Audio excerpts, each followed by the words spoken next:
I think for me, like the feeling of stepping down into the chute, then settling down onto that Hmm. horse's back, pulling your hand through that rigging and feeling that rosin set up and get tight, and Yep. you think there's no way in the world that your hand is ever going to come out of this thing, Yeah.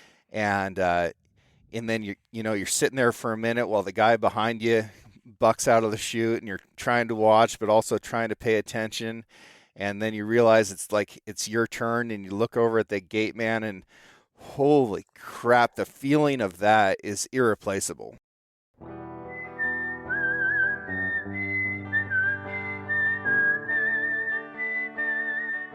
These are stories of outdoor adventure and expert advice from folks with calloused hands.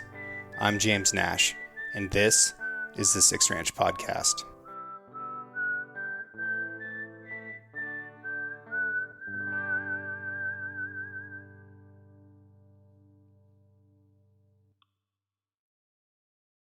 I was given this book of poetry from my grandma a long time ago. Don't know how many times I've read it, lots of times. And this poem here is one that is probably my favorite of them. And it's a good reminder for those who are getting into hunting season, or getting into whatever stage of life you're going through or going into. And it's called The Spell of the Yukon by Robert Service. I wanted the gold and I sought it. I scrabbled and mucked like a slave. Was it famine or scurvy? I fought it. I hurled my youth into a grave.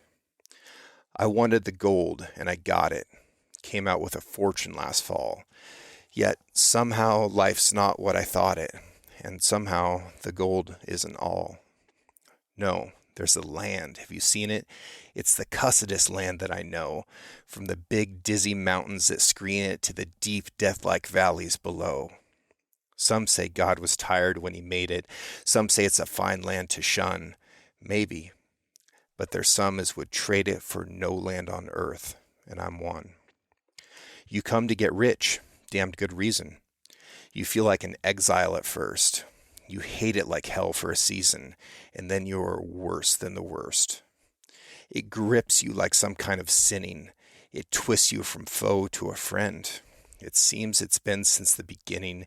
It seems it will be to the end. I've stood in some mighty mouthed hollow that's plumb full of hush to the brim. I've watched the big husky sun wallow in crimson and gold and grow dim, till the moon sets the pearly peaks gleaming and the stars tumbled out neck and crop, and I've thought that I surely was dreaming with a piece of the world piled on top.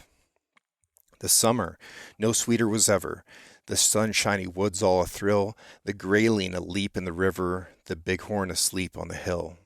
The strong life that never knows harness, the wilds where the caribou call, the freshness, the freedom, the farness. Oh God, how I'm stuck on it all. The winter, the brightness that blinds you, the white land locked tight as a drum, the cold fear that follows and finds you, the silence that bludgeons you dumb. The snows that are older than history, the woods where the weird shadows slant, the stillness, the moonlight, the mystery. I've bade 'em goodbye, but I can't. There's a land where the mountains are nameless and the rivers all run God knows where. There are lives that are erring and aimless, and deaths that just hang by a hair. There are hardships that nobody reckons. There are valleys unpeopled and still. There's a land, oh, it beckons and beckons, and I want to go back, and I will. They're making my money diminish. I'm sick of the taste of champagne. Thank God, when I'm skinned to a finish, I'll pike to the Yukon again. I'll fight, and you bet it's no sham fight. It's hell, but I've been there before. And it's better than this by a damn sight. So for me, it's the Yukon once more. There's gold, and it's haunting and haunting. It's luring me on as of old. Yet it isn't the gold that I'm wanting, so much as just finding the gold. It's the great, big, broad land way up yonder. It's the forest where silence has lease. It's the beauty that thrills me with wonder. It's the stillness that fills me with peace. Robert Service, 1953. Okay. Are you ashamed to have hunted with a llama? Not ashamed afterwards with all the heat, before we went in they were getting. I was like, because they are a dumb animal, right? I mean, considering you see them everywhere, they are dumb. But we never had any issues with ours. The first year, 0 issues at all. The second year we went about 5 miles deeper. And so we took one that it was his first trip in the mountains. And about halfway there, he's like, nope, hell with you guys, and sat down. And oh, really? Oh, yeah, just lay down in the trail. He just gave up. And so we had to, dink around with him and smack him in the butt and stuff. But, dude, just the ease of everything. Yeah. I mean, that first year, even this last year when I knew the weather was going to be better, I took more gear way more than I needed. I was telling a buddy the other day, I was like, I took all 3 of my puffy jackets. I took both sets of rain gear. And then afterwards, I'm unloading. And because I camped, Kevin and Celia were in one tent, the honeymoon suite. And then I had my own. And I opened up all my stuff and laid everything out. And I was like, man, it's like I'm packed for like a 40-day hunt. And we're only in there I was only in there for 3 days. We only planned for 6. So. And that's the one where Celia ended up killing a buck pretty deep, right? Yeah, so Kevin had that elk tag as well. So we went in a couple days before, buck hunted / elk scouted. And then I killed mine on actually the first morning we were in there and stayed around, hung out. We moved camp. And then I told him, I was like, I'm pretty sure Kevin had the plan of other dudes coming in to help. Mm-hmm. So I just told him, I was like, hey, I know I plan to stay on your elk hunt. I got the wife and kids at home.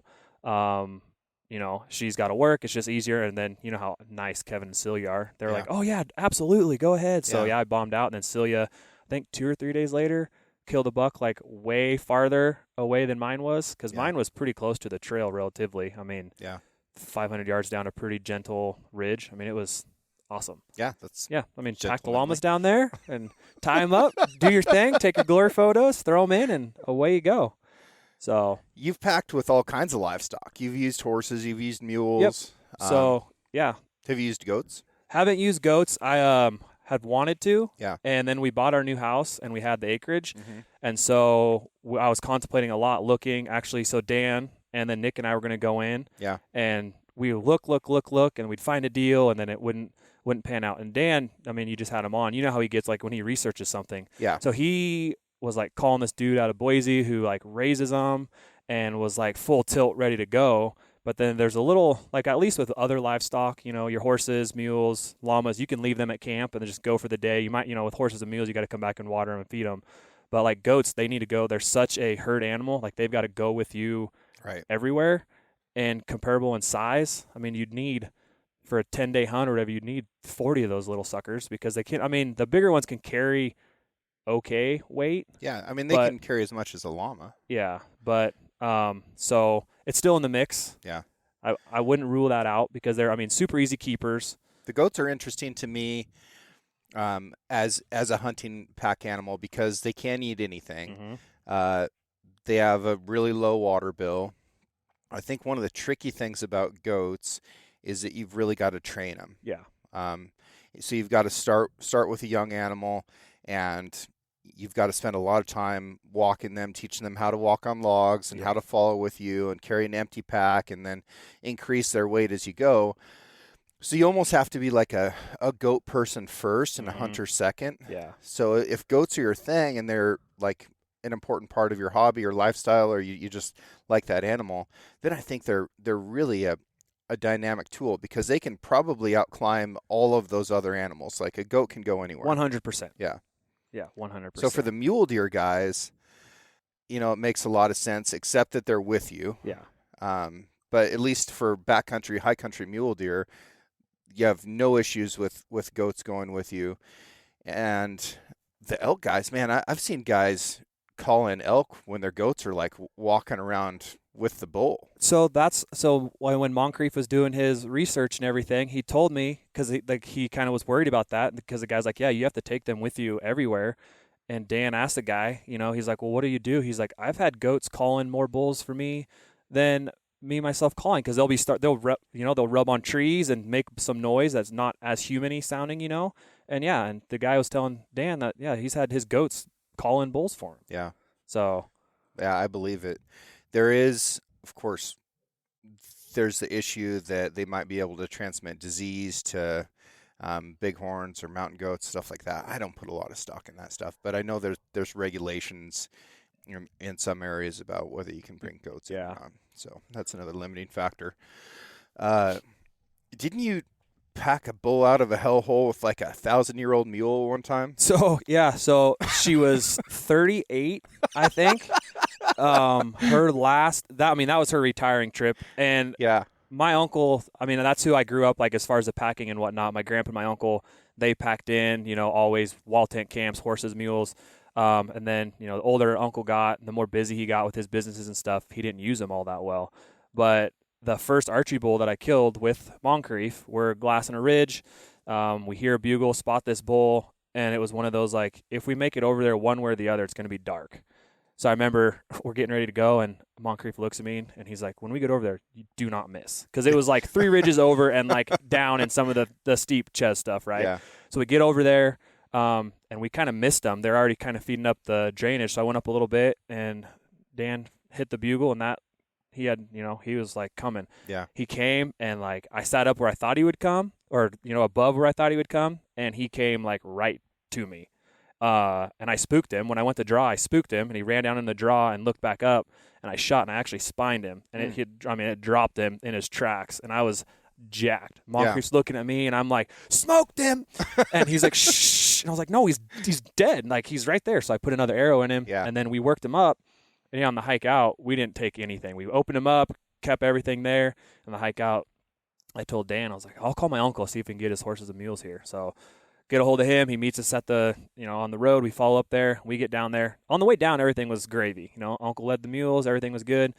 But we get that, half an elk on old girl, and she's 38 years old. And we make it, dude, 10 feet out of the bottom, and the antler catches on a tree, and it spooks her. And we had a rodeo in the bottom of the canyon right off the get-go. Yeah. And it was, she goes this way. There's an hind quarter going this way. The head goes that way. But luckily we got it done early. Yeah. And got out of the way. And then from then on out, it was fine. But that was her retiring trip. Yeah. Yeah. And I think my uncle just put her down like maybe a year or two ago, but she would have been, I killed that bull in 2014. Sounds right. So, she would have been 45 years old. And that is a benefit to mules, is they can live a really long time. So your investment into a mule is going to last a lot longer than it will with a horse, or probably just about any other pack animal. Yeah, and that thing too, because I've considered that too, like going in with my uncle and splitting a mule or splitting a couple mules. But on the hindsight of that is you've got to put in the time like times 12 on one of those, because you've got to get a mountain ready. You've got to have a trailer. You've got to spend the time with them. And I just, as of now, when the season that we're in our lives with the kiddos and everything else, that's just not something that I want to, divulge in and then kind of take away from it and kind of have an animal, a field ornament where I don't have the time and, that I'd like to put into something. Maybe down the road if the boys are into it, something. But goats are still on the menu. My wife's already been like, yep, we can do that. And so it's just kind of playing it and seeing if that's going to happen. So, yeah, it's something that Kirk Scotland has said to me more than once, and I think he got it from his dad, is that there's nothing better than a good mule and nothing worse than a bad one. Mm-hmm. And that's the truth. And I think that a good mule can become a bad mule if the moon phase is right. Yeah, 100%. But maybe not the other way around. I don't know if I've ever seen a bad mule turn around and turn great all of a sudden. Good for at least for a prolonged period of time. And it's almost a guaranteed. Probably a dozen or so trips I've taken, whether it's just to pack in with horses. You're going to have a rodeo at some point, whether, you break a cinch on a saddle or whatever, you're going to have that rodeo. So just expect it, because we went in, my uncle and I, just for the last weekend of archery season in like 2012, rode into the Eagle Caps, and just a horse and two mules, and I just walked in. And on the way out, I see this huge dust cloud. So I'm like, so I get up there.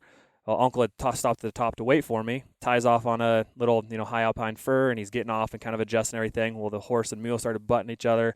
Next thing you know, horse does a somersault, pitches my uncle. So I end up having to ride him out, drive him leave the trailer at the trailhead with the horses in it. He's like, I think I busted up some ribs. So take him up to the hospital. Sure enough, got rolled on, and it was like, like I said, nothing, just tied him off, and they start, how they get, and little anger with each other after being in the mountains for a few days. And yeah. So I was riding into elk camp in Hells a few years ago, and I can't really ride anymore. My back's just too messed up for it, but I did because that was what needed to be done to get in there. Mm-hmm. And we were going in the dark, partly due to I think like a late season potato harvest, like just a random thing that popped up that we needed to get done.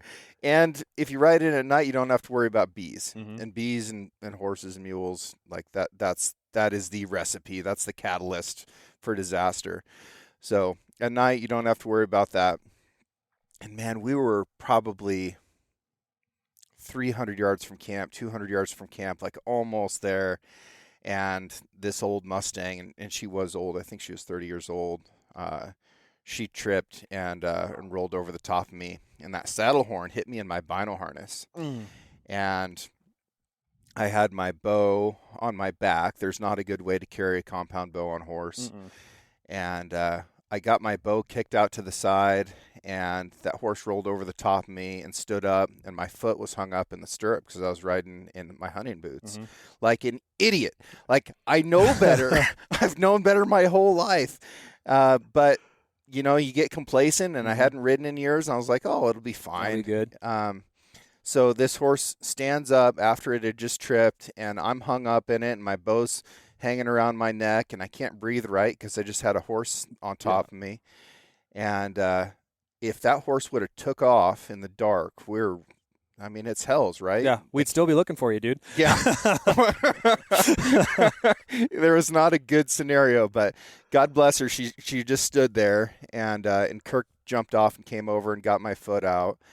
And it was kind of an intense thing. I couldn't bugle right for a couple days, but it didn't end up mattering.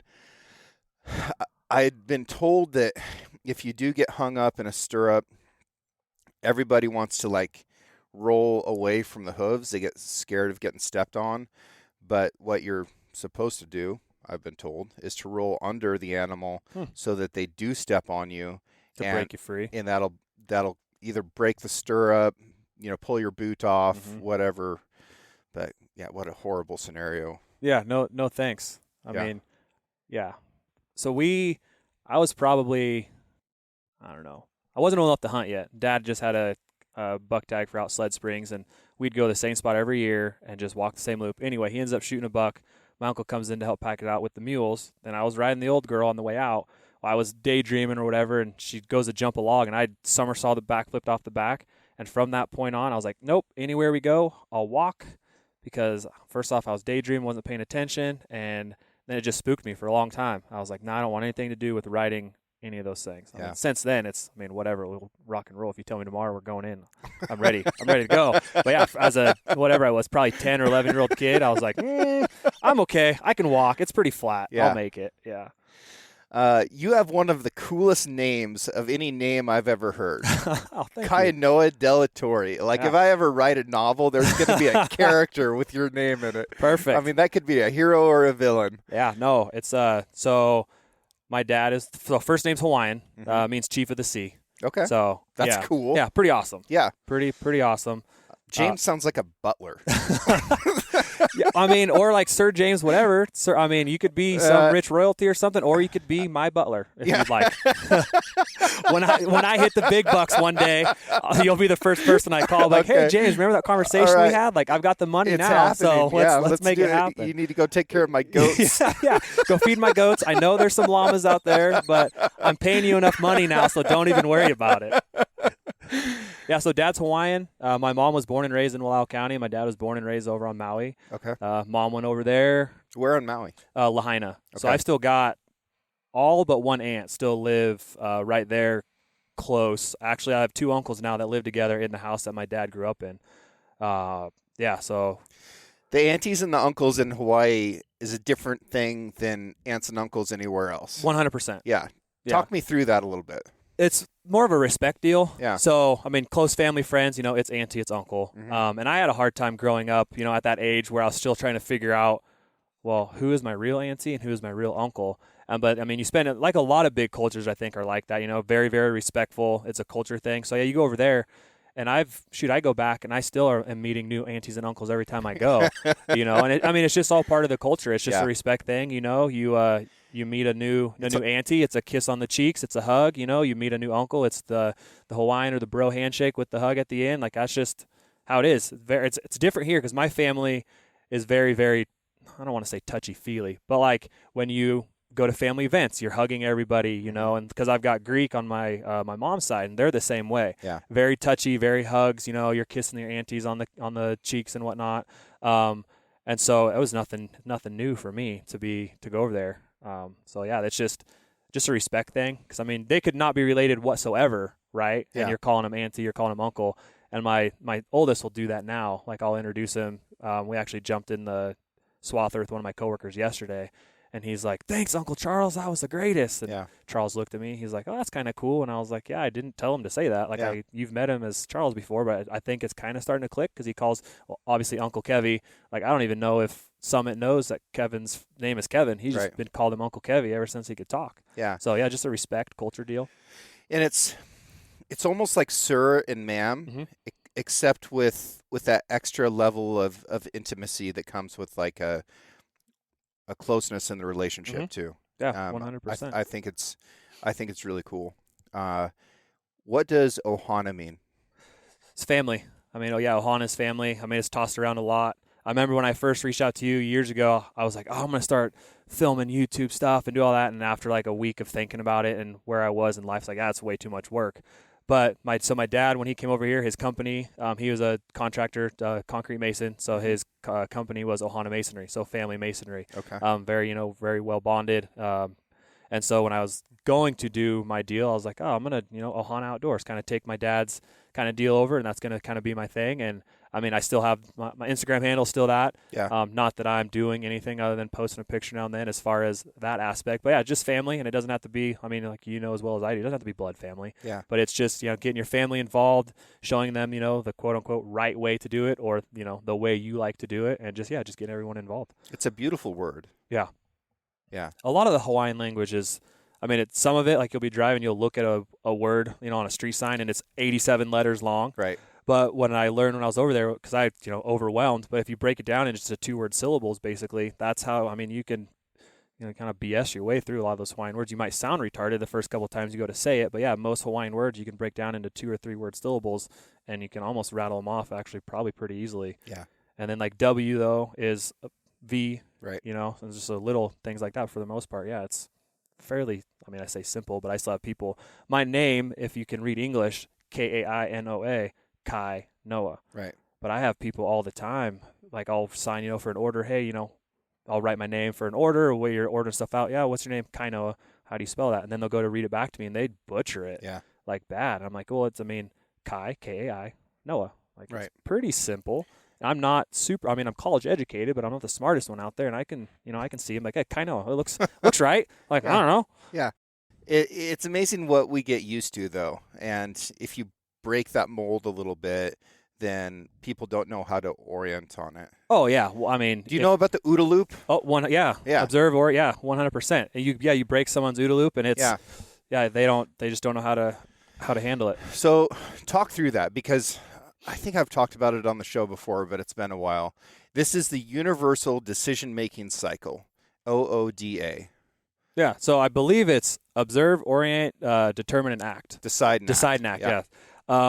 And once one of those things get kicked out, it just sends people in what they call the OODA loop, and they don't know how to act, or they don't know because it's not what they thought was going to happen or how they had it pre-planned in their head. Mm-hmm. And it happens, I mean, in my career all the time. You'll watch videos or whatever, and they'll be, they got stuck in the OODA loop, and they're they're saying the same phrases over and over and over because A, they haven't trained for anything else, or B, they're so tunnel visioned on whatever the task is at hand that they don't know what else to do.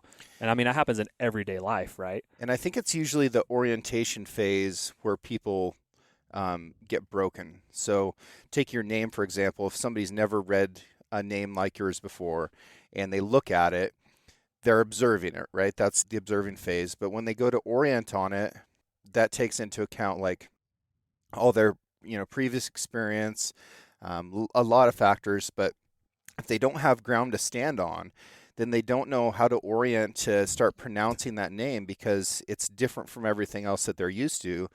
Then they can't get to the decision phase, they can't get to the action phase, and they just get stuck and they can't move forward. And we find that in lots and lots of dynamic scenarios, and I don't care what it is, I do think it's the universal decision-making cycle. But let's take hunting, for example. If you've got a bull coming in and you have an expectation for how that's going to play out, and then it does something totally different, right? Which is going to happen. Yeah. I mean, yeah. like maybe you were hearing what you thought were cow calls, and then what walks out is a bull that's making cow sounds. You might pause at that point because it wasn't your expectation and you're used to orienting on cow sounds and associating that with a cow. So now you're like, wait a second, I thought that was a cow coming in. Yep. And you don't get to your decision phase and your action phase. Yep. The name example is perfect because I'll go, like I said, I'll go to a coffee shop or wherever and it's like, yeah, Kainoa. And then I'll watch them make it, and then they'll come to the front counter and I'll see them look on my cup and they'll look again. Yeah. And so finally I just walk up. I'm like, yeah, that's probably mine. Yeah. They're like, yeah, I didn't want to butcher it. And I'm like, oh, well, it's okay. It happens. Yeah. Happens every day. So yeah.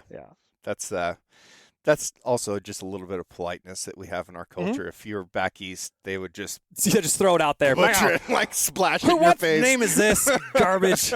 Someone spelt this wrong. Yeah, you're probably right. Get a better name. Exactly. It's not my fault you have a dumb name. Oh, man. Tell me about steelheading on the Wallowa growing up. So that was, I mean, Dad loved it. Concrete season was slow. Wasn't pouring a whole lot of concrete when it was freezing temperatures and whatnot. So he can't do it. He fell in love with trucker hunting and steelhead fishing. And so we'd steelhead fish. I remember skipping school to go steelhead fishing. I'd skip basketball tournaments to go steelhead fishing. We would fish a lot. And when he first started, I'd do it all by himself. And then he met another contractor here locally, doesn't contract anymore. They'd fish together, and then he got introduced to another guy who kind of changed his tactics a little bit. When he first started, he was throwing a bobber, drifting a corky and yarn or whatever, and then we learned, we're just going to throw eggs at the bottom and drift the bottom and hammer them. And we caught a lot of steelhead, but it was a lot better back then, too. Yeah. And we fished. I mean, like I said, I would skip whatever. I didn't care. We got caught by our football coach once. We're on the river fishing. This car pulls up, and I'm looking. I'm like, uh-oh, that's our football coach, man. So we're sitting there fishing, and he walks up. Hey, boys, how's it going? I'm like, oh, pretty good. He's like, anything yet? I was like, nope, not yet. He's like, well, see you guys at practice. And I'm like, oh, phew, thank goodness. Maybe. But yeah, exactly. Maybe. Morning bite's not so good, so we'll have to see what the afternoon bite's going to be. Yeah, exactly right. But yeah, no, we did. I mean, we'd go to Troy. We'd leave home at 4 a.m. Yeah. And we would fish. I mean, and Dad was hard. I think a lot of it, he done a lot of outdoor stuff over in Hawaii, loved it, came here, a lot more opportunities and just a lot more freedom here as far as being on a small island. And so, yeah, we'd leave Wallowa at 4 a.m, and it wouldn't matter if we got to Troy, if it was snowing, blowing, hot, no fish biting or whatever, we would fish from dark till dark and come home. Mm-hmm. And, yeah, it was fun. I did a lot of fishing, a lot. It was good. One of the arguments against removal of the lower snake dams is that we had record runs of steelhead in 2014. 2010 through 2014 were just massive runs. Mm-hmm. And those dams were in place at that time. So now that we have runs that are at, extinction level. Yeah, not super great. A lot of people are just looking for whatever they can to help. And some of the low-hanging fruit is, removal of the 3 lower snake dams, which, we've talked about quite a bit. It's hard for me to look a guy in the eye who, works on a barge or uses the the river for commerce and for logistics, and like that's how they make their living, and say, yeah, we have to do this for fish. And it's like, well, like these dams were here when we had massive runs. Yeah, they've been here for a long time. So it's just tough. And another really tough thing, like if we're really going to go to like 50% electric vehicles, we need more power. We're going to need, we're going to have to double those dams up. Like, yeah. Well, and you know just as well as I do, people get so fixated on one thing, right? Especially when it comes to big government, and so they're like, "Oh, this is gonna fix this," but they're not looking down the road, like you just explained, like, "Oh, we want to go to electric vehicles." Well, they're not thinking about that at that certain time, right? Because it's got one committee who are only talking about fish. Mm-hmm. They're only focused on that, and they don't, run it around all the other department heads. Like, hey, how bad would this impact us if we took this dam out? And then people would be like, well, it's gonna be not great for anybody. Right. Yeah. And the methodology right now is just to offset it with money. Mm-hmm. But I don't know that that's always the solution, right? Like money only goes so far, and when you look at inflation, then it gets a little bit ugly.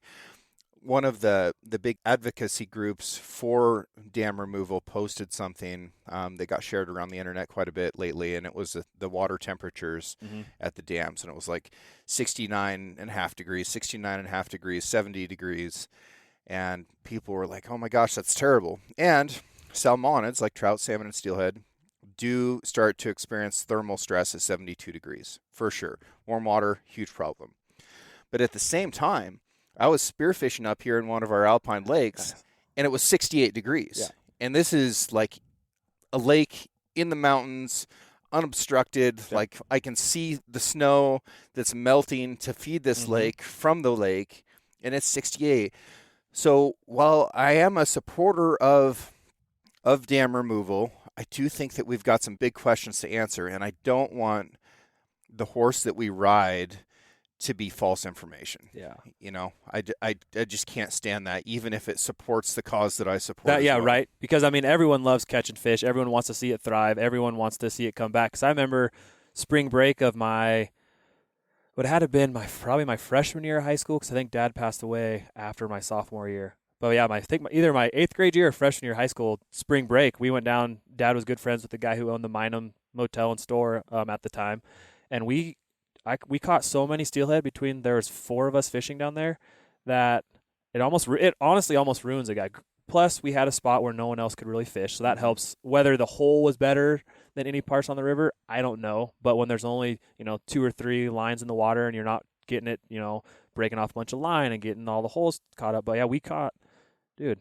Like you'd catch one good, hatchery hen to keep for the eggs, and then from there you're just catching fish to have fun. Yeah. Dad would smoke everything. There's an old guy in Wallowa, Frank DeRosso. Hawaiians love meat, dude.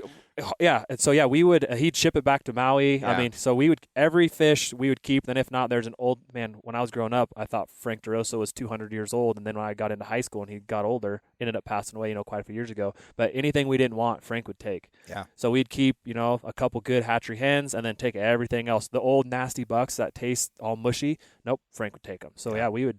In high school, he was the greatest because, like I said, once Dad passed away, I wasn't young enough at the time to learn how he smoked them or how he cooked them. So we wouldn't keep a lot of fish. Right. And so I just go over to Frank's house. Hey, Frank, got a couple steelhead for you. Oh, awesome. Thanks. Just, ducks. He'd take all of our ducks, everything else. We'd just take them to Frank's house. And nice. He did whatever he did with them. I don't know. Yeah. The Hawaiians that come out to hunt with me, man, they are really, really interested in the meat. And not everybody is. Yeah. Like that's the reality of it. A lot of people that hunt are in it for something else. Mm-hmm.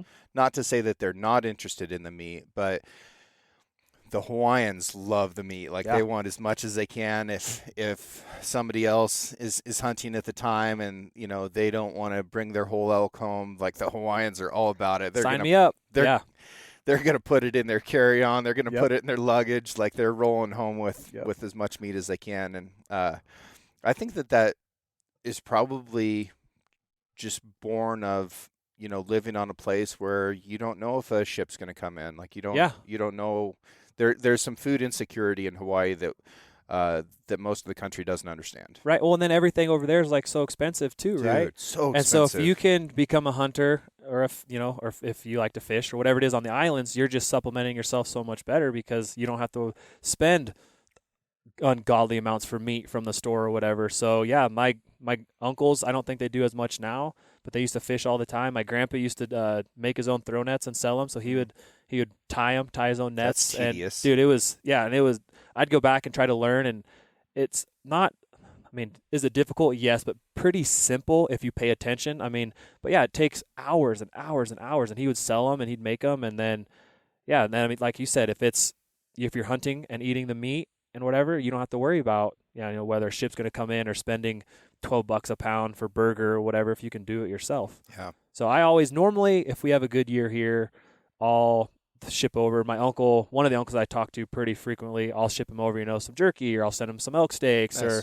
Or like this last spring, 2 springs ago, I guess, shot a bear, so I sent a bunch of the pepperoni and bear sausage over and whatnot. So it's funny too, because we're at the time difference or whatever. So he'll text me or whatever time it is, and he'll be like, "Oh, I'm watching Midwest Whitetails or watching the Outdoor Channel, and they're doing this, just thinking of you," or whatever, because they just don't have those kind of hunting opportunities, over there. Yeah. So he's been over here twice. He shot a buck. He's, I think, killed 2 deer here in Oregon. And Cool. so yeah, he came back a couple times when Dad was alive and did a little bit of hunting with us, and so he's got a taste for it. Nice. Did a little bit of steelhead fishing 1 year too. So Nice. Yeah, man. I would hesitate to take somebody steelhead fishing anymore. Like you'd have to have a disclaimer, right? Like, hey, we're gonna go give it 100%. I think I know what I'm doing, but we might get a bite. We might not.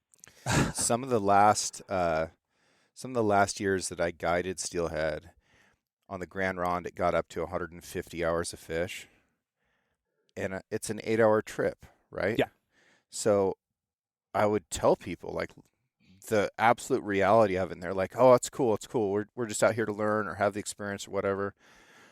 But at the end of the day, man, they look at you and they wish that they had caught a fish. Mm-hmm. And it's like, look at the odds. Yeah. Like we're going to try as hard as we can, but you just can't fight that when it's 150 hours of fish against a bunch of locals that this is what they do all the time. Mm-hmm. Man, it's tough. Yeah. And I honestly can't think of a time we ever went to Troy and didn't come home with at least one. Yeah. Most of the time, one of us would tag out. Right. And that was, like I said, that was like the quote unquote glory days. Yeah. Where we could go down, and Dad always had one hole coming out of Troy that he called his honey hole. Like if we got skunked everywhere else, it was like a guaranteed he'd step out there and he'd pull one out. And I honestly can't think of a time where I didn't see him catch a fish out of there. But I haven't even bought a steelhead tag or license in, man, I can't remember, a lot of years. Partly because, once Dad passed away, I kind of lost my passion for it because that was like our thing, right? And then I got into high school and got a little busier with stuff, then off to college and whatnot. And yeah, probably 3 or 4 years ago is probably the last time I bought even a steelhead tag or license. A, because I just don't have the passion for it anymore. And B, it's been so crappy that I'd rather spend my time doing something else. At which point did you realize you weren't going to be a professional bull rider? Probably pretty soon. I mean, it's funny you say this because my wife yesterday, one of her coworkers, her son out of the blue told his parents, "Hey, I want to try steer riding." Mm-hmm. Never done it before. They took him over to the Haynes Rodeo. Day 1, jumped on a steer. He's like, "I want to go back for seconds." Day 2, went back for seconds. I really liked it. Yeah. And I was, I didn't grow up in that. My grandpa back in the day, I mean, he graduated or left school at 8th grade, and he was a cowboy for as long. I mean, he was a cowboy and a logger, but a cowboy's cowboy. And so, but in high school, I was like, that's not as cool as my friends aren't doing that. That's not as cool. But looking back now, I kick myself in the ass. I'm like, man, the knowledge I would have learned spending, that much more time with Grandpa, learning, about horses and about this, that, and the next. So I didn't grow up in it. Mm-hmm. And then I went to a bull riding school. Loved it. Got bucked off every single time. But I got on whatever the coaches, they're like, "Hey, this one's, normally for more experience." I don't care because it was fun. I thoroughly enjoyed it. And then I came back here to Oregon after this school, slowly starting to put gear together. And as you know, in Wallowa County, it's not really bull riders' paradise. I mean, it's not like I can call and someone has a practice pen or whatever. And so I did it. I want to say on and off. I wasn't as dedicated, only because it was tough to be. And then finally, I was like, you know what? I want to give it a go. So I left school here in Oregon, shipped off to Wyoming, lived with the bull riding coach, him and his fiance at the time.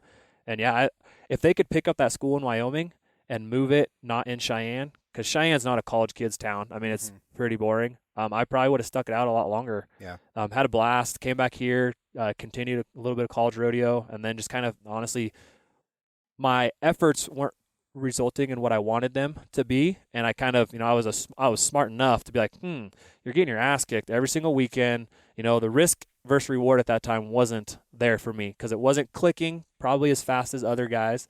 But I enjoyed it. And so I kept doing it. But then at the time, it's like, you know what, I'm not a natural. It's not, it's not clicking for me. I can probably go do something else and be a little more safe and have just as much fun. Yeah. So, but I mean, I on and off for probably 3 years, and I love it. Yeah. It was fun. It is fun.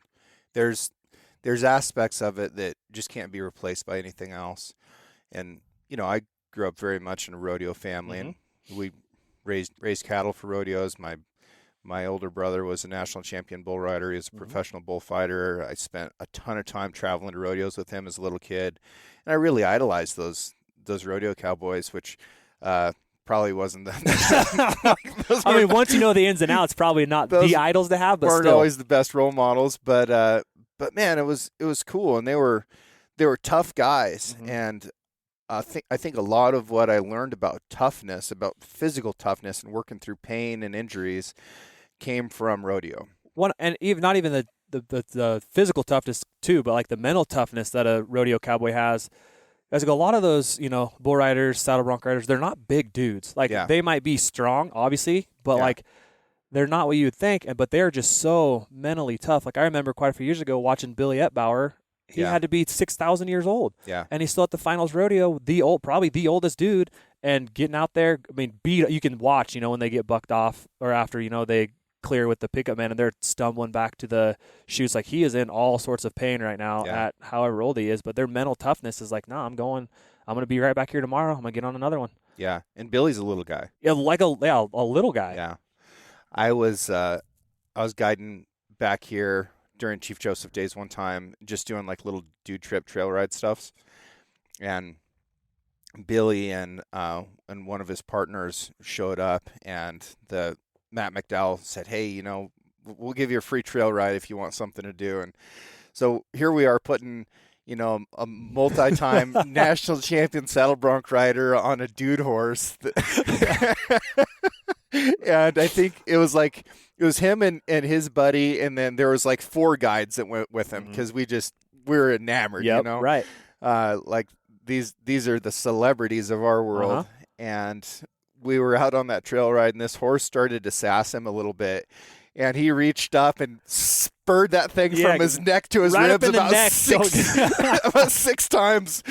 And I was like, oh, dude horse, you just learned that somebody else is sitting on top of you. It's pretty funny. Yeah, no, actually the first short go that I ever made was at the Mark Nichols Memorial there in Elgin. That's cool. That's awesome. Maybe one of the only ones I ever made. But, it was, in Elgin, the Mark Nichols, and, I was a long time ago. I think I remember that, actually, now that you bring it up. Yeah, I think I was there for that one. I was a freshman in college when I quit riding bareback horses. Yeah. And, it was a lot of fun. I never rode bulls, and I was way too big to be a bareback rider, but I didn't want to do timed events because we'd kind of worked with that crowd selling Corianis forever. So, I was just burned out on talking to team ropers. Yeah. And, bulldoggers were a little bit more my speed, but I was like, no, I'm not going to be a timey. I got to do rough stock, and I don't want to be a bull rider because I'd seen too many of them get jacked up. So I was like, I'll ride bareback, and I was never any good at it. But I think for me, like the feeling of stepping down into the chute, then settling down onto that horse's back, pulling your hand through that rigging and feeling that rosin set up and get tight, and you think there's no way in the world that your hand is ever going to come out of this thing. Yeah. And then you're sitting there for a minute while the guy behind you bucks out of the chute, and you're trying to watch but also trying to pay attention. And then you realize it's your turn, and you look over at the gate man, and holy crap, the feeling of that is irreplaceable. Honestly, there is no other thing that I can think of. So funny. So my name is Chief of the Sea. I am Hawaiian. I have never been surfing, ever been surfing. My bull riding coach from Wyoming, still one of my best friends to this day. He's like, the only thing that I can relate bull riding to would be surfing because it's completely out of your control, right? Yeah. You know, with bulls or broncs or whatever, like you can ask around, oh, the bull come out 2 leaps, it's going to turn back to the left or whatever the case may be. Like, you don't know. Yeah. Right? And like in the ocean, it might be just, like a 5-foot wave, but you don't know when it's going to break and smash you. So as far as like just naturally, stuff out there that's completely out of your control other than you nodding your head or, paddling out there on your surfboard, that's like the only 2 things that I can think of that are completely out of your control. And that's going to give you that high because like, yeah, like you said, you can go in there and yeah, like that's probably just one of the coolest feelings. You're down there, you're rosin up your hand, you're getting everything in there, and in the back of your mind, like, how's this going to go? Like, I got goosebumps thinking about it, and it's been years. And I wasn't even good. But it's just the high that someone gets doing something like that, because you'll watch on TV or you go to local rodeos now, and there's not a lot of people still doing it. So it's pretty small. I mean, in the grand scheme of things, there's only a hand. I mean, you might get the buddies like, drunk one day, they get on a bucking horse or a bull or whatever. Like the dudes who even tried it a little bit, it's a pretty small community. Because it takes honestly a set of brass balls and a couple screws loose, but there's nothing else out there. It's also sort of with the high school rodeo, I think it might be a time that's largely past because me and Andy Markham restarted the rodeo team here, and we had to go around town and hustle up sponsors and figure out transportation and how to pay entry fees and all that. And then we would go around to these ranchers and try and find somebody that would bring livestock in for us to buck out. And we'd always start with horses. So we'd bring in whatever bronchi, nasty quarter horses were around, and I'd get bucked off of those immediately. And then we'd bring in whatever range bulls people had for Andy to try and ride. And I'd go from getting bucked off of these raunchy ranch horses to bullfighting for Andy. And this was at Chief Joseph Day's rodeo grounds. And like we called to see if we could go down there. I can't remember who we asked, but they were like, sure, whatever. Do what you want. High school kids. Yeah, sure. Well, I mean, what's the worst that can happen? Is there at least one adult in the area? Yeah. So Dwayne Voss had brought some bulls in. And they were nasty, mean range bulls, kind of a classic Voss range bull. Yeah. And somebody, I can't even remember who it was, somebody was coming in that wanted to get on a bull for the first time, and they were a town kid. So when they walked into the arena, they walked in through the gate and left the gate open. Well, Andy had just gotten bucked off. I ran over and pulled this bull off of him, and the bull blew past me and went out the gate, right?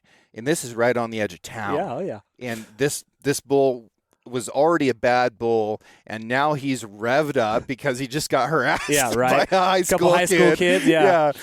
And he takes off and goes out towards where the old mill was, and we're chasing after him, trying to get him back.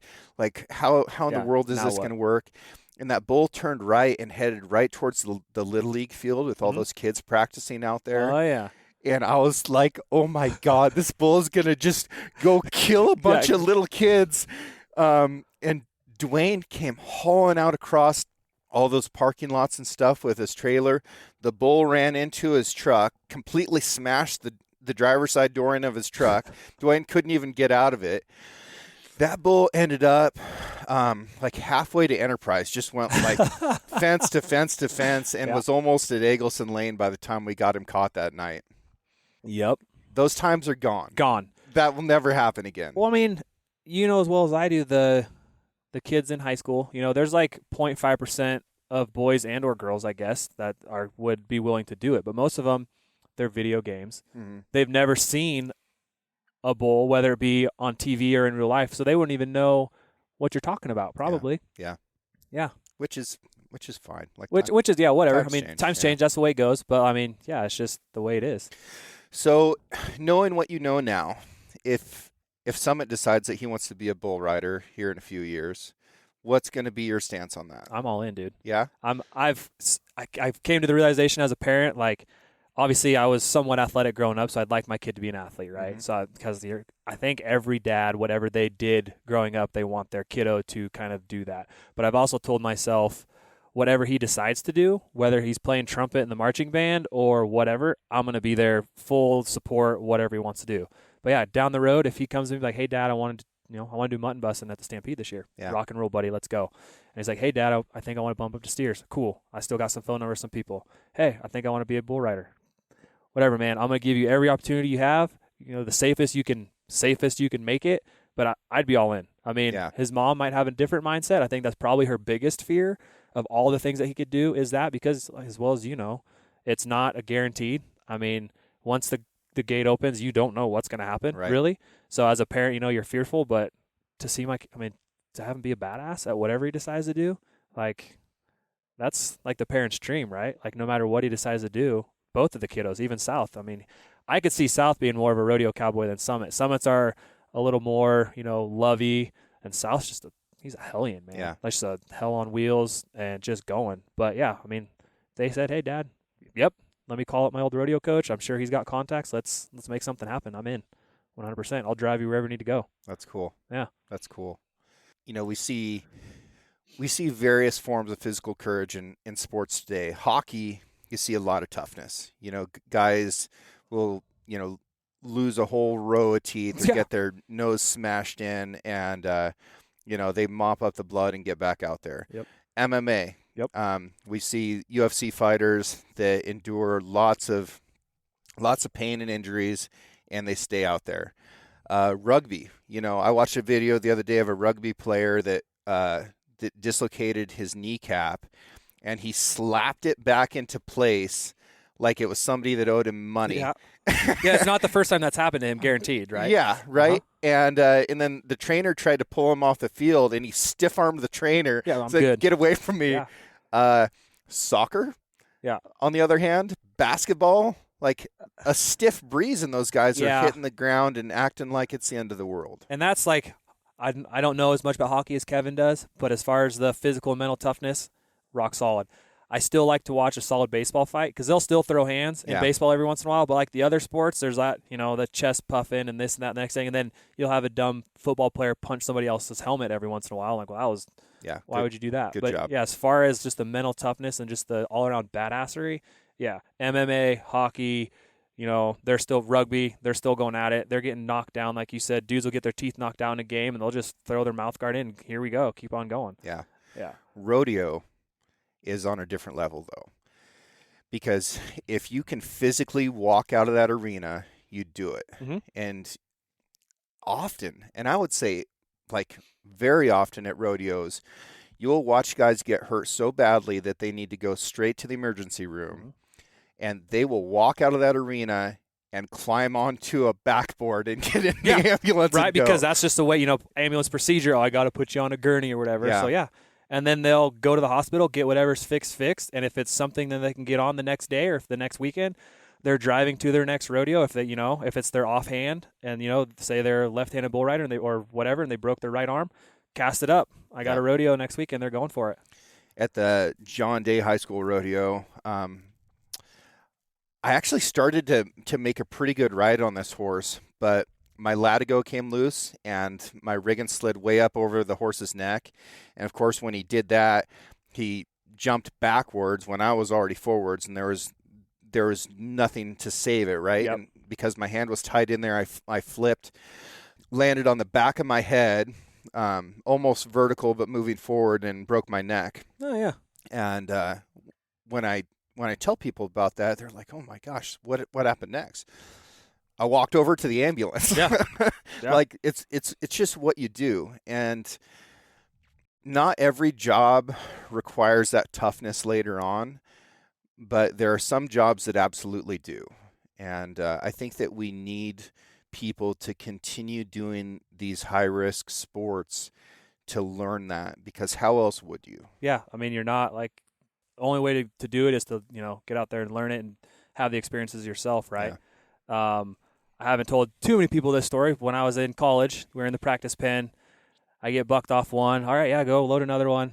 Well, we go out about 2 or 3 jumps, and I get strung out. And so I'm like Supermaning. My hand's still in, but I'm Supermaned out behind. And this little bull kicks down my vest, kicks down my pants, and away we go. So I, get off, and I go back behind the chutes, and I'm tucking my shirt back in. I'm like, yeah, go, I'm good. Well, I tuck my shirt in, pull my hand out, the blood. Yeah. I'm like, well, that sucks. Like, So anyway, no pain or anything. So I was like, yeah, one more. And then once I got in there, I got settled. I was like, ooh, there's a little bit of pain in there. Yeah. So I go into the, the locker room there, and I get kind of cleaned up, and there's some blood and stuff in some spots there shouldn't be, right? So I get back to the house afterwards, and I take a shower, and I'm looking, I'm like, ooh, it's there. It shouldn't look like that, I don't think. And so I called the rodeo coach down, and I was like, hey, Jed, no, not trying to be weird, but like I've got a cut in a place I don't think there should be. What should I do? And he like walks in, looks, he's like, yeah, we're going to the hospital right now. Yeah. So we go to the hospital. I get 3 or so stitches. And so like the next week and a half at school, I'm walking around with the freaking cast on my downtown. And yeah, I had a math teacher making fun of me every day, cracking jokes. Yeah. Because I went in sweatpants with the fucking dick cast, basically. And I'm like, yeah, all right, cool. Math teacher was relentless. He reminded me of freaking Mr. Miyagi. Looked like him. And just no holds bar. And he's the only Asian that probably lived in Wyoming, and he's in Cheyenne. And super smart, obviously, but like, just no holds bar. But like you said, and then I got the stitches removed, went to the rodeo the next weekend. Like, there's not a lot of people that are going to, break their neck and continue. Because, you said that was in high school, right? Yeah. Yeah, and you college rodeoed. So, it did not deter you. You see kids scrape their knee, and they quit walking upstairs or whatever the case is, right? So there's just not a whole lot of hard knocks. And a lot of that, too, I think, is parenting. Is because parenting, they get so, helicopter because they don't want their kids to get hurt. They don't want to do this. And I actually read a deal on my Instagram when I was chilling in Will Alfred a little bit from this dude that owns a CrossFit gym in California. He was talking about when he was a young parent, he was doing his best to shield his kids from all these different, adversities and what he thought was helping them. But he's like, but once I learned, I got him into jiu-jitsu, I got him into CrossFit, got him into some other stuff where they learn the toughness, they learn the adversity. He's like, that's the best thing I could have done. So rather than kind of shielding him, he's like, I just opened up the door for him. Like, hey, whatever you guys want to try, it's going to be tough, but you're going to learn all these other deals to get you down the road. And I think that's fantastic. I want to talk about parenting a little bit because you're raising a good couple of kids, and you and your wife are a tremendous team. But you've got a stressful job, and then you've also got this hunting thing that I'll say that is off to the side, but it's kind of not. How do you manage hunting and relationships and parenting? First and foremost, my wife's an ace. I was already in my career when we met. I already was hunting when we met, so she already understood that, right? Mm-hmm. So the first couple years without kids, it wasn't that big of a deal. But you definitely have to change. You have to change your mindset. I got a little greedy in the early parts of the kiddos' years just because a lot of the stuff that I thought that they needed at the time wasn't, Dad, I can't breastfeed. I can't this, So I'm like, oh, I'll be fine. So I'd go on those trips. But then you're like, you need to probably be around a little more. So those 10-day trips went down to weekend warrior kind of trips. And now between work and the kiddos, and now it's fine. I can shoot my bow out the backyard. The boys loving going with me. But I definitely throughout the year, I pick and choose when I want to do, certain hunts or certain, my hobbies now, I don't do a whole heck of a lot only because I know I'm going to ask for some time in the fall, or if I draw a spring bear tag, I'm going to ask for that time in the spring. So I do everything I can to be around the household for the other, probably in reality, I take 15 days a year, maybe. But the other, 340 days of the year, 350 days of the year, I'm home, trying to be a part of the kiddos' lives and being involved because, you've got to be there, right? So, but it's you definitely have to change your mindset a little bit. And I still get a little selfish sometimes. I'll get frustrated. I'll be out trying to shoot my bow, and the youngest one still hasn't clicked that he can't, just walk all willy-nilly. So it's a little frustrating, but you kind of just deal with it. You shoot when you can, and we took Summit. I've taken him on a couple hunts, and he loves being out there.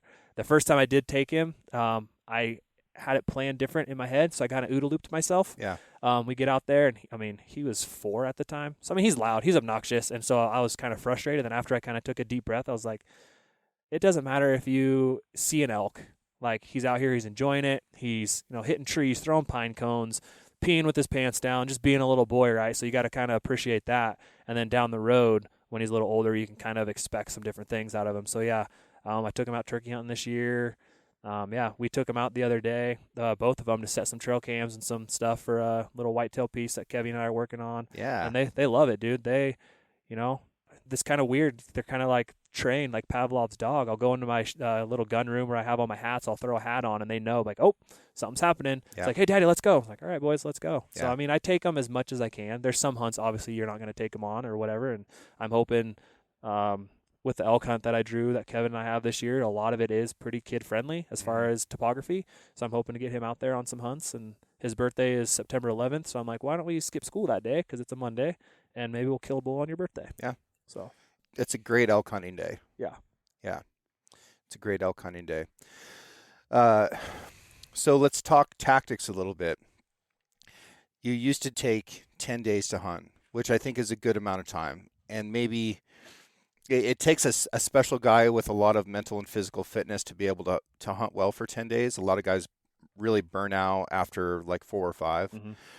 But if you can hunt for 10 days, I think that's the amount of time that, at least for lower 48 states where you're not going to get weathered out, like you've got really good odds on a 10-day hunt. How do your tactics change to increase your odds of success if you've only got 3 days? So it's been tough for me. Like when I seriously, I think, started getting into archery hunting is like 2012 when I was old enough at that point. I had my own money, so I could buy my own stuff. I've learned enough. Like Moncrief was a huge mentor of mine growing up. I mean, I call him Dad. He's, so I learned a lot from him.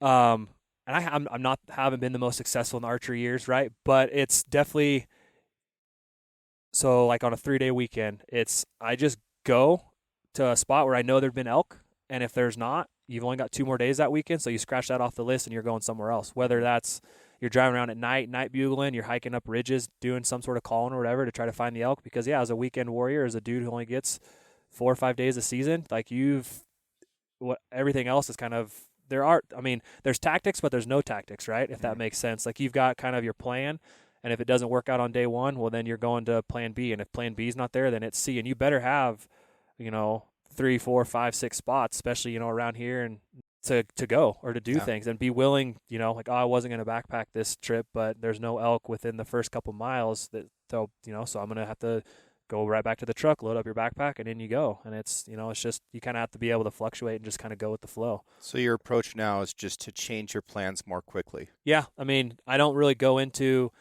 a hunt with us. Like last year for elk, I never did take a day off of work. I've kind of got bitten by the archery mule deer bug. And that was, kudos to Moncrief for getting me hooked on mule deer. So I hunted the first 5 days for mule deer, nothing. And then just weekend warrior for elk. It helped. Buddy has some permission on some private, so we have somewhat of an advantage there. But it took my buddy all the way to the last weekend of the season to kill a bull. Yeah. So, private is cool. As far as hunting pressure, there's probably going to be animals there, but it's not a slam dunk. That's not a slam dunk at all. I've had hunts messed up by other hunters more times on private than I have on public. Yeah. Trespassing is such a massive issue anymore that I think people really fantasize about what private land hunting is, and they get it wrong. They just flat out get it wrong. Well, it's because they watch TV and they see these dudes who are paying, thousands, tens of thousands of dollars to go to these giant private ranches that have, whatever. And so that's all they see. They don't see, the trespassing that is probably going on. Because, they probably, it's a 1-hour film, but they've got 6 days of film. Right. And it doesn't show all the other BS of, because even on private, bulls they're not like what I've noticed on the chunk that I've went with my buddy on and that I was able to hunt last year is they're susceptible. Like they'll bugle back, but there's so many bulls and so many cows that they don't come in. Like, they're just like, hey, you keep your stuff over there. I'm going to stay over here and just stay out of my way. I'll stay out of your way. And so, like, up there, we've adjusted. The first couple years I was helping him out, like, that's every archery hunter's dream in my book is to call on that bugling bull, and rake him in and you shoot him at 20 yards. So the first couple years, that's what we would do. And now it's, nope, we know where they want to go. So let's go up there. And it's a spot and stalk or an ambush kind of a situation. You just kind of wait them out and you just, have to change it up a little bit. Yeah. And that's what I did on my bull last year. Saw him coming in. dropped down, stalked up around him. He had no idea I was there, and I, spot and stalked an okay 6-point bull. You've got to be a lot more cautious on private land too. Mm-hmm. Public land hunters get away with just so much more aggression, because if you blow that elk herd up on private, they could leave for the whole season. Yeah. And often will. Yeah. So you don't get to close in with them and be challenge bugling and like throwing the book at them. And on public, you can do that, and it's like, you can increase that intensity so much more, and when it works really well. But if you blow that elk up and they leave, like they could run 6 miles and go to another unit. They could go to a new unit, or they could just go to a different drainage, and you can hike over there and hunt them again. Yep. There's not very many ranches that are big enough that you can pull that off. They're just gone. Yeah, and that's like this chunk that I've been fortunate to. Last year was the first year.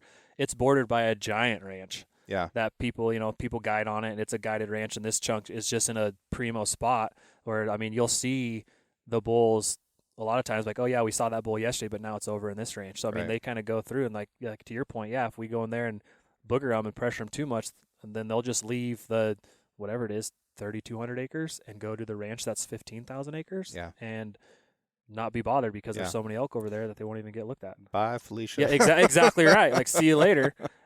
So. Yeah. Different tactics all the time. It's a fun puzzle to try to solve, isn't it? It really is. And like I said, the first couple of years it was, I want to bugle a bull and I want to bugle a bull. But that first year, I think that Nick arrowed a giant, like a 330 bull up there on like a spot and stalk kind of an ambush thing. It clicked the mindset for us, like, hey, it doesn't have to be calling and bugling and stuff. Like, just be sneaky and it works out way better. He's killed like 2 or 3 good bulls in there by just changing his tactics and playing the puzzle pieces right and being in the right spot at the right time. I'll get a couple hundred messages from people in September this year looking for help, and I try to help all of them. But a lot of what people will write is, the elk just aren't talking here. What do I do? Mm-hmm. And my answer is, what would you do if they never talked? Yep. Like, how would you hunt them as if they didn't make noise? Mm-hmm. Which takes me kind of over to your new love of mule deer. Mm-hmm. Tell me about bow hunting mule deer in the backcountry. That is a very tough hunt. So, especially here where there's only like 7 mule deer there's left. 2, yeah. So I got the mule deer bug from Moncrief. My dad would hunt, like I said, we would stop at milepost 17 on the Promise Road every single year, and that was our spot. And he killed a couple, respectable bucks in there, but it was nothing. It was the same exact. I could walk in there probably right now, other than Hancock nuked it, so it looks different. But once I started hunting with Dan, and we did things different. We'd glass, we'd do this, and I'd killed a couple bucks in some of his old honey holes with my rifle. And then in 2016, he called me when Idaho draw, they're going to get ready to go in, and he's like, hey, I've got this hunt in Idaho. My normal hunting buddies aren't going to put in. Well, you want to put in with it for me? And I was like, oh, yeah, sure, sounds good. Odds are, didn't have great odds. Well, then he calls me. He's like, hey, did you check your Idaho draw? And I was like, huh. And this was an early rifle tag. And I was like, really early, yeah, velvet. like velvet, early, yeah, like middle of August, starting early. And I was like, no, I'm on my way back from a training. I'm on the interstate. I haven't checked it. Here's my stuff. Check it for me. Well, he calls me back. He's like, you dog, you drew it. And that's the second time I've done that to him. I drew a really, really good tag in Nevada for archery a couple years prior, but I just was getting hired by my first department that I worked for, and I didn't have the heart to be like, hey, my start date and the date we were leaving for that hunt were the exact same day. And I didn't be like, hey guys, I know you just hired me and I'm brand new, but can I start in 2 weeks because I drew this awesome archery mule deer hunt in Nevada? Looking back now that I know them, they're all, were at least somewhat of hunters. They probably would have said, yeah, no problem.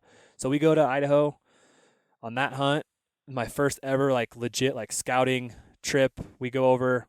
We reached out to some guys. Dan knew some guys in Idaho, and then through social media, I asked.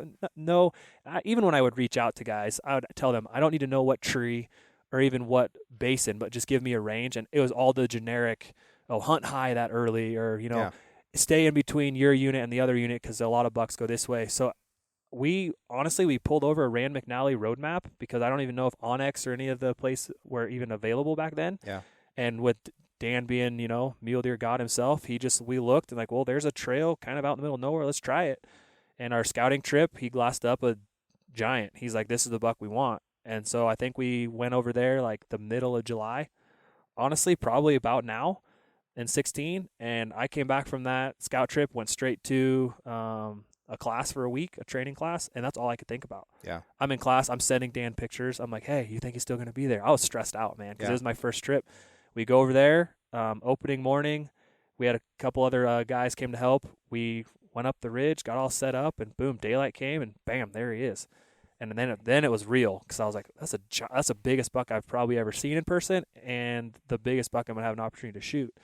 So he comes in, and I dial my scope, and I airball my first shot, dude. Like, I airball by like 2 feet. Like, and I had a solid rest. I mean, I had a great shooting platform, and I just, nerves, whatever you want to say, and I airballed bad. Yeah. And I've got, Dan kind of chirping at me a little bit, and I've got Adam there chirping at me a little bit. Well, then he runs off.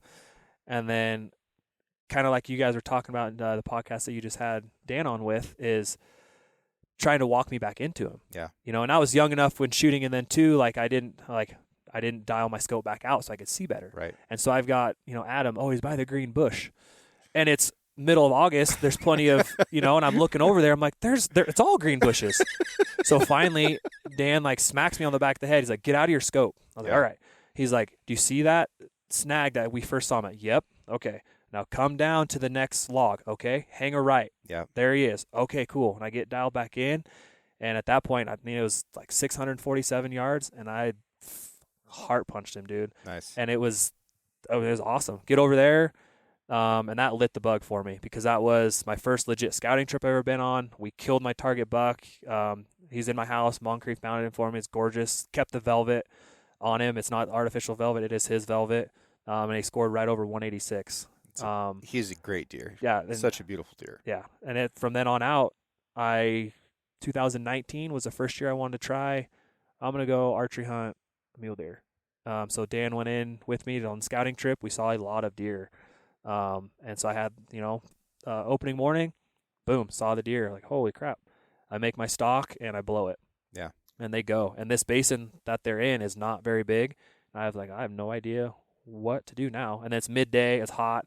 So I went and I hiked up to the top of one of the peaks there just to kill some time. And then the evening before the season started, I actually had a buck kind of walk right by camp. So that the evening of opening day, I just hung around camp instead of getting up on my perch. Like, well, maybe this silly buck will walk back down here. Sure enough, dude, I hear some rocks and I look, and here he comes. And I'm like, oh, what the? And he comes. So I kind of parallel him a little bit, and I full draw on him when he was at like 40 yards, and he just keeps coming, and he keeps coming. And so I whistled at him at like 20-some, probably 25, 20, and he didn't stop. He just kept going. And so I shot him. He did like a loop and fell. And I was just having a talk with a buddy yesterday. It's cool to kill stuff, when you're with a hunting partner or whatever. There's that excitement, that camaraderie. But to do it by yourself is a whole nother level. Like, I'm in the mountains, no one else around. I'm fist bumping. I'm hooting and hollering because I was jacked up. Yeah. And so, yeah, just a nice 3x4, nothing big, nothing. He's up at dance. He's going to get mounted because it was my first solo archery mule deer. And I've been over from then. I've missed a buck. I've blown more stalks.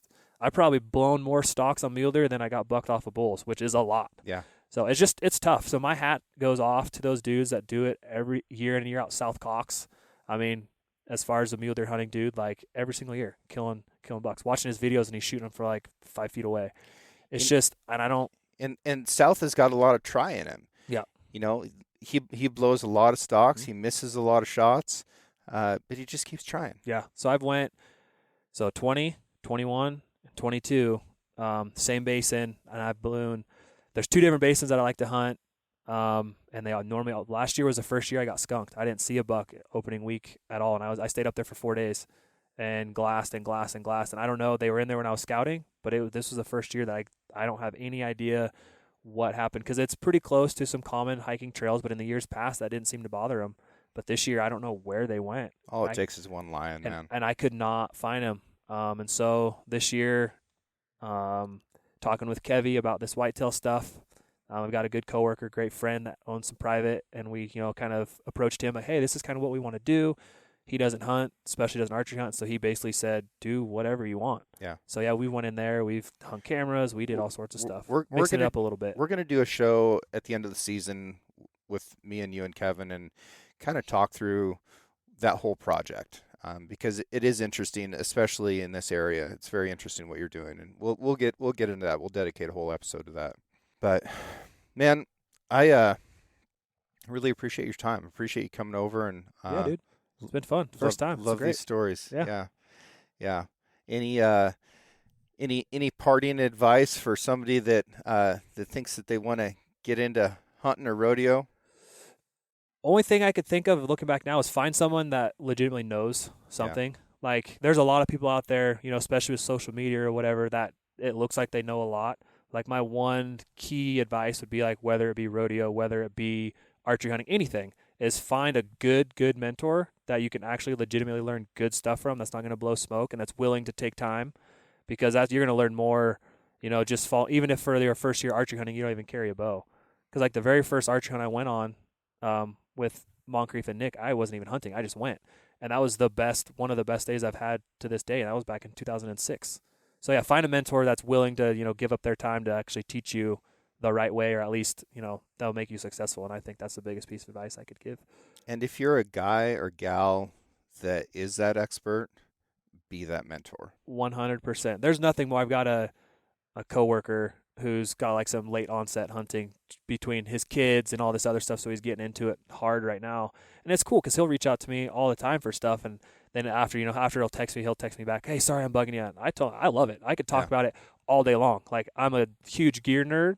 I was like, you can come to my house. We can talk about why I have this, why I have that. And, like, I have no issues talking to whoever, because I love it. I love, I'm not the most, I don't kill a giant every year or whatever, but I just love the pursuit of it, or just the build-up, like, the preseason, the gear talks, the dialing in your gear, the physical stuff. I just love it all. And I have come over. If you want to work on getting in shape, sweet, dude. Come over to my shop. We'll do a workout. You want to shoot your bow at my house? Come over. We'll shoot our bows. Like, I love it. I love it. That's awesome, man. Yeah. Good on you. Well, thanks again, Noah. Absolutely, Jamesy. Ohan Outdoors. We got link to that in the podcast description, but you want to follow along with what Kainoa is up to, that's the place to do it. Perfect. Okay. Butler James, I appreciate you having me on. I'm not taking care of your llamas.